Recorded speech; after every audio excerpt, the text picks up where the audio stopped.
Tonom is a detective who is scared that no girl will ever want him because he's invisible. However, when his blind coworker notices him and starts giving him attention, he falls for her and rizzes her up, so he can start a life with her. The story begins when Tonom arrives for work and is noticed by his blind subordinate, Yako. He asks her how she could tell it was him, and she says she can smell him, which makes Tonom start sniffing himself, thinking he stinks. However, Yako freaks out and tells him he doesn't stink, and she only sensed him because her senses are better than the average human. Tonom compliments her for this because he can't even detect his own scent, and he is grateful that someone else can sense him. To confirm this, he goes completely invisible and asks Yako to point out where he is. Yako listens closely to his footsteps and realizes he is at the door, and Tonom confirms this. Realizing she's the only one on the planet who can find him, his heart begins to race, so he asks her to join him for dinner that evening. Yako is shocked because she wasn't expecting to be asked out like that, but she agrees to join him. On the way, Tonom asks if she has any preferences or allergies, but she says she's cool with anything since she doesn't go out that often. Realizing she might not know any restaurants, Tonom offers to take her to a spot and begins leading her there. Along the way, Yako notices something off about him and assumes he doesn't have any restaurants in mind. She begins feeling bad because she's a blind workaholic who doesn't go out, but she snaps out of it when Tonom asks if she can sense something delicious. Yako admits she can and points to a restaurant. Tonom is glad because he's picked something that will suit her taste. Since it's his first time at this restaurant, Tonom goes with the house recommendation, and Yako likes it. She smiles as she remarks that it's her first time eating out with someone from work, but is stunned when she realizes she's actually on a date. She snaps out of it when Tonom gives her a piece of his meat to eat, but Tonom notices her mood and asks what's up. She says the outing feels like a date and she isn't sure what to think, so Tonom tells her it's a date. Seeing Yako's nervous face, Tonom walks up to her and places her hand on his heart so she can feel it racing and know that he gets nervous too. However, everyone in the restaurant starts looking at them like they're crazy. After they finish eating, Tonom asks for Yako's hand so he can lead her to the station, but she becomes shy because they'll look like a couple. Tonom tells her not to worry because YouTube can't demonetize this video even if he develops a plot with her on screen, but Yako tells him he doesn't need to go that far. She begins tweaking and opts to walk on her own using her stick, and Tonom realizes she's flustered by the last thing he said. Yako can already tell that he's grinning at her, which surprises him, though he promises never to hide his emotions from her.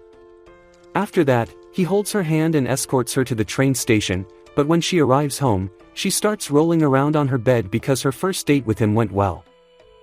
The following day, Yako sits in the office thinking about the first time she met Tonom. Back then, he seemed so nice to her, and his voice was so soothing that she would wet the floor after hearing him. She also liked how elegantly he carried himself and wished they'd smashed, because no one would even notice, since his sausage was invisible. Currently, Yako dismisses the thought because she only went out with him once, but she wonders what he thinks of her. She also wonders what life is like for him because normal people can't see him, which makes her ask if he wishes she could see him. Tonom tells her he doesn't really care much about it because he is used to being invisible, but he is grateful that Yako is okay with feeling him instead.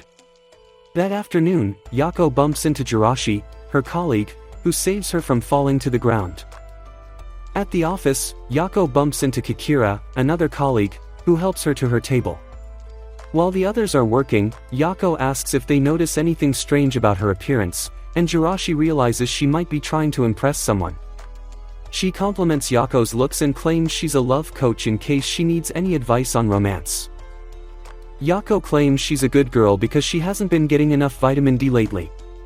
All of a sudden, Tonom enters the office and asks to touch her hair, and Yako agrees, although the head pat makes her pickle start tingling. When Tonom is done, Jirashi is flustered because their boss is the guy Yako is simping for, so Yako turns red and dodges the conversation. After that, Yako joins Tonom to listen to clients, most of whom demand investigations into their cheating spouses and missing exes. The following day, Tonom heads out to follow up on a lead, and he turns fully invisible when the guy he is tailing turns back. As the guy walks away, Tonom remarks that life as an invisible man is great, but he eats those words the moment he runs into a kid who can't see him.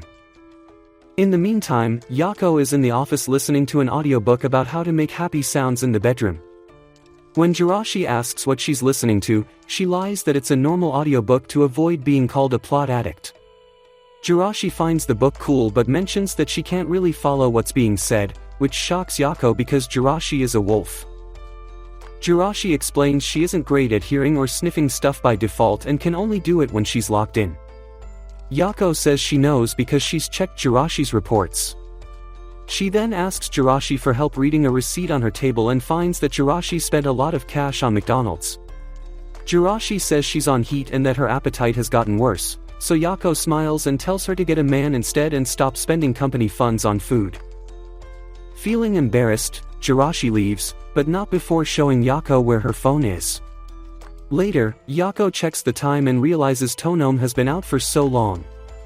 A bit later, Tonome returns, but when Yako calls out to him, he ignores her, so Jirashi tells her no one's there. Kikira then notices blood stains on the floor and assumes Yako is hurt, but Yako denies being injured. Afterward, she figures the blood is from Tonome and heads to his office with a first aid kit to see what's up.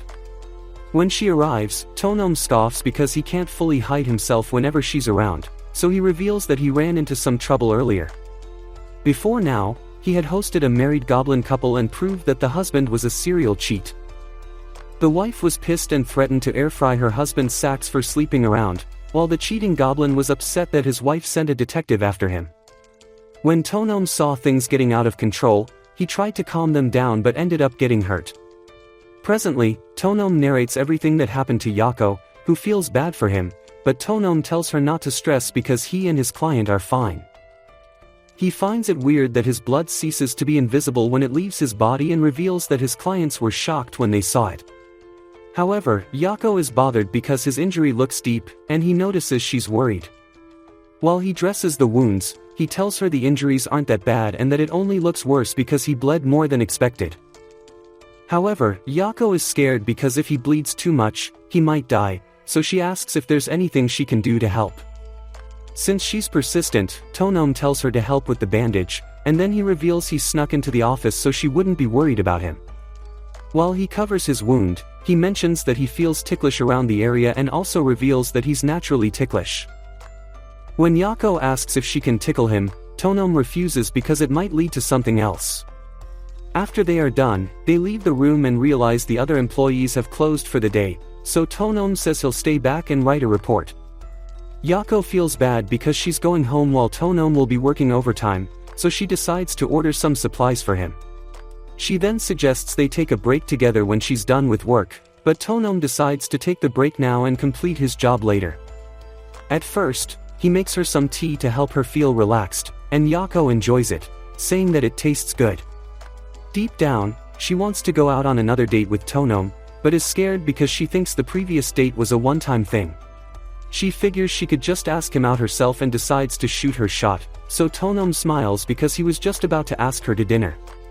He says he found a place he wants to show her, so Yako agrees to pick a day for their next date. The following day, Tonome leads Yako to an elven restaurant to get a special tea combo.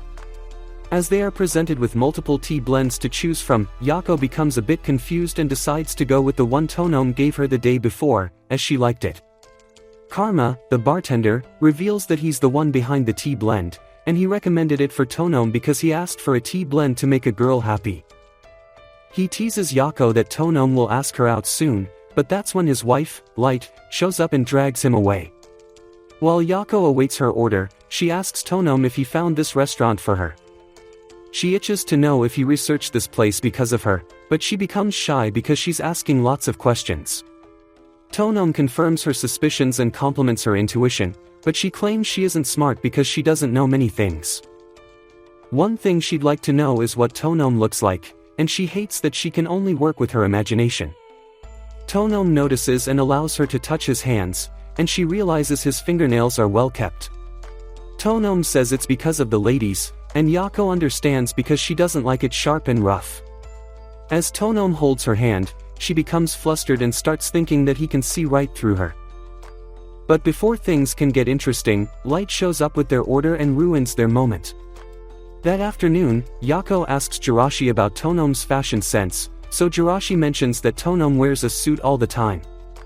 When Kikira asks Yako why she's asking, Yako says she wants to go shopping for herself. Jirashi pieces things together and figures she wants to go on a twin date with Tonom, so she gets fired up and offers to take Yako shopping. At the mall, Yako tries out different outfits, and all of them look good on her. All the while, Tonom is at the office, asking Kikira for restaurant recommendations, and he gets a dozen. The following day, Karma and his wife arrive at Tonom's office, and they complain that they've been watched of late while working in their restaurant. Light says hooded guys ask their neighbors about her, and she's found them taking pictures of the restaurant. Meanwhile, Karma's cheeks are red because he never thought he'd be cute enough to have a stalker. When Tonom curiously asks the couple if they were followed, Light says she lost her stalkers, so Tonom offers to look into their situation and come up with a solution. A while later, Kirika reports that he's traced one of the stalker's vehicles to a big pharma corp in the mountains, and that all the people in the car are dressed the same. Seeing this, Tonom figures the stalker situation is bigger than he expected, but just as he's about to ask Jirashi for intel, she reports that the stalkers have stopped in front of Light's shop. Currently, she's running away with Light and Karma as she barely made it out of the restaurant in time. After hearing this, Tonom dashes out of the office with Kikira, leaving Yako behind to handle things there. Not long after, Yako hears the doorbell go off, so she opens the door to see who's there. Unfortunately, it's one of Light's stalkers, but before he can do anything funny to Yako, Tonom arrives and chokeholds him. However, the dude begs for his life and reveals that he's Light's father, leaving everyone shocked. When Light returns, she confirms that the man is her father and that he runs a pharmaceutical company. Light's father apologizes for the trouble and explains that he only wanted to see how his daughter was doing. When Light questions why he came with their entire clan, he explains that they insisted on following him. Karma then cuts in and teases Light's father for being the clumsy type, but the dude side-eyes Karma, because he does not support Karma's relationship with Light. Later that evening, Tonom shares dinner with his employees because they've managed to resolve Light's case. While they are at it, Jirashi questions why Yako isn't drinking, so she says it'll be harder to get home if she's drunk. Jirashi then offers to walk her home if something like that happens, but about an hour later, Jirashi passes out from having too many drinks. After everyone is done eating, Tonom calls a taxi for Yako since it's already late and decides to take her home. On the way, Yako is flustered because she's thinking of a way to ask Tonom to join her for tea in her apartment. Just then, Tonom asks her out to another restaurant, which is usually dark with a pitch-black interior. He says he'd like to experience firsthand how Yako lives, so Yako smiles and promises to be his tour guide in the dark. Soon, the taxi gets to Yako's apartment, so Tonom drops her off and looks forward to seeing her tomorrow. As he is about to leave, Yako begs to share a cup of tea with him, but he refuses because the taxi is already waiting for him. However, he promises to stop by her place and make it up to her when he's free. A few days later, Tonom takes Yako out for a date at the pitch-black restaurant. After the lights go out, Yako starts teaching Tonom how to navigate their table and eat his food. However, when it's time to eat, Tonom excuses himself and heads to the shower because he's restless. As he freshens up and leaves, Yako sees him and asks if he'd like to leave the restaurant, and he admits it. On the way out, he apologizes for interrupting their date and promises to make it up to her for wasting his meal. However, Yako brushes it off as no big deal because she has already packed his food for him. All of a sudden, Tonom asks her to join him at his place for dinner, and it takes 3 seconds for her brain to process that. When they arrive, Tonom serves Yako a home-cooked meal, and she likes it. He then apologizes again for the restaurant thing and reveals that he's scared of the dark. A few years ago, he was at a camp with his mates, and there was a time his courage was tested. He and the other kids were told to hold a candle and walk up a mountain road, but along the way, his partner left him behind and he was all alone. As a result, he fell on his face and started bleeding, and even though he picked himself up and waited for someone to find him, no one did. Eventually, he gave up on waiting and managed to make it back to the cabins, but that was when he figured that no one knew he was gone. He was in tears as a result, and he realized this issue was because he was invisible. As Tonome narrates this in the present, Yako assures him that she could never ignore him because she knows how he sounds, smells, and moves, and she can also tell how he feels without looking at his face. She reveals that she would miss him if he left and wouldn't stop until she found him. Realizing what she just said, Tonome asks her to be his girlfriend, and the request throws the chick off. Deep down, she thinks Tonome might want to smash because that's what couples do, but Tonome says he's a gentleman and decides to hug her to make her feel comfortable. It's only been a week since Yako and Tonome started dating, and Yako wants to have more lovey-dovey moments with Tonome. She begins fantasizing about getting pinned and smashed, but calms down because she agreed to keep her urges and dating life separate from work. Just as she completes the day's work, Tonome takes her by surprise as he hugs her and asks her out on another date. The request melts Yako's heart and she agrees to the date, but not before tickling Tonome for ruining her lock-in phase. That evening, Tonome finishes up with work and asks to take Yako home. This makes Yako recall the last time he took her home, which was when he declined to have tea with her. Now, she wants Tonome to stay at her place for tea, so she joins him to the train station to get home fast. While on the train, she's flustered because Tonome will enter her room, but she calms down a bit when she recalls that her mom helped clean the place up a few days ago. All of a sudden, Tonome hugs her and asks if he can stay for tea, and Yako accepts immediately. A bit later, they arrive at her apartment, and Tonome makes himself feel comfortable. As he waits to be served, he notices Yako's silky garment on the floor and is tense because he's shy to tell Yako. He figures he'll stay quiet and pretend nothing is there, but that's when Yako walks by and steps on the silky garment. When asked what it is, Tonome claims it's a handkerchief, but one sniff of it makes Yako panic and hide it. After that, she serves Tonome a cup of tea and some cakes, and the dude likes it. After the meal, Tonome prepares to leave, but not before asking Yako to call him by his first name when they are in private. The thought of this makes Yako blush, and her floodgates start cooking when he calls her by her first name.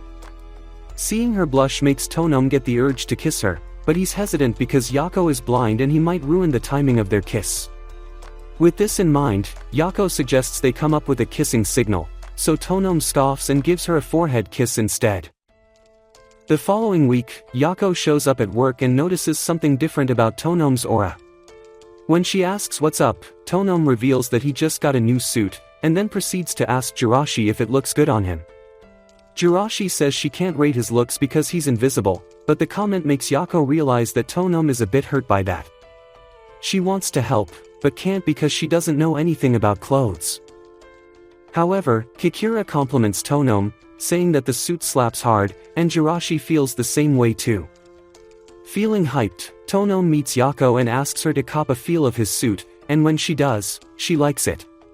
She even compliments him and asks if he likes fashion, but the dude says he only likes buying clothes, since it's the only way he can express himself. Watching from behind, Jirashi asks Tonome how he can make his clothes invisible, so Tonome explains that his body produces a chemical that makes him invisible, and he can extend the invisibility to his clothes. As he demonstrates this, Yako asks if he can make her invisible, so Tonome tries it by holding her hands, but it doesn't work. All the while, Yako is flustered because she just locked fingers with Tonome, and she wonders how fast his fingers are. When Jirashi mentions that Tonome's powers are pretty convenient, Tonome explains that full invisibility isn't legally allowed in public places and that he can only do it because he is a licensed investigator. Also, he kinda hates his powers because he can get run over by a car or bumped into by normal pedestrians walking on the street. After work, Yako stops by Light's tea shop with her mother to try out some tea. Yako's mother likes the place because it has a variety of tea flavors. Meanwhile, Light is wondering if Yako has told her mother about her relationship with Tonome. A few days ago, Light stopped by the office with her loser husband and offered everyone a tea treat to thank them for the help last week. As Tonome accepted the token, Karma started teasing Yako for dating her boss, so Light yelled at him to shut up and dragged him out of the office. Currently, Light figures Yako hasn't told her mother anything, and decides not to say anything about Tonome either. However, that's when Karma starts running his big mouth, but Light makes him shut up before Yako's mom finds out. Unfortunately, it's too late because the lady heard Karma snitch, and now she looks forward to meeting Tonome in person. Later at work, Jirashi and Kikira notice Tonome and Yako trying to avoid calling their first names. Both colleagues try their best to stay out of it, but Kikira gets fed up and tells the couple to stop pretending because it's already obvious that they're dating. After he says this, Jirashi attacks him because they originally agreed to mind their business. Meanwhile, Yako is shy that she's been had. A little later, a lawyer named Matter walks in and meets Tonome concerning a case he's been working on. He begs Tonome to get some information that will help with a recent court case, so Tonome agrees. As their meeting ends, Matter notices Tonome's suit and compliments him on it, and then leaves the building. Meanwhile, at night, Matter goes home to Kikira, and it turns out they are gay brothers. While they talk, Matter pushes for Kikira to make their relationship public at work, so the dude finally agrees. The following day, Kikira introduces Matter as his boyfriend, and Jirashi is shocked because she doesn't know why Matter finds Kikira attractive. Matter blushes and says he's been a thing with Kikira since high school, but before he can get into the bromance details, Kikira side-eyes him and threatens to be the top tonight. The following week, Yako is down with a bad cold, so Tonome calls and asks to visit. She agrees instantly, but after the call she realizes her mom is around and is shocked, but calms down when she notices that her mom isn't in the room. Not long after, Tonome arrives, and Yako invites him in. He then heads to the kitchen to make breakfast for her, but after he is done, he offers to feed her, which makes Yako blush. All the while, Yako's mother is in the laundry room, and she's fully aware that there's a dude with her daughter. When she decides to show herself, she finds Tonome in a weird position with Yako and starts explaining that she didn't mean to interrupt. Tonome is shocked to his bones because this isn't a good first impression, while Yako wishes the anime gods would take her life. That brings us to the end of today's video. If you watched up to this point, let's confuse the fake anime watchers by commenting, "Sweet plot." Don't forget to like and subscribe, and let me know if you want episode 2.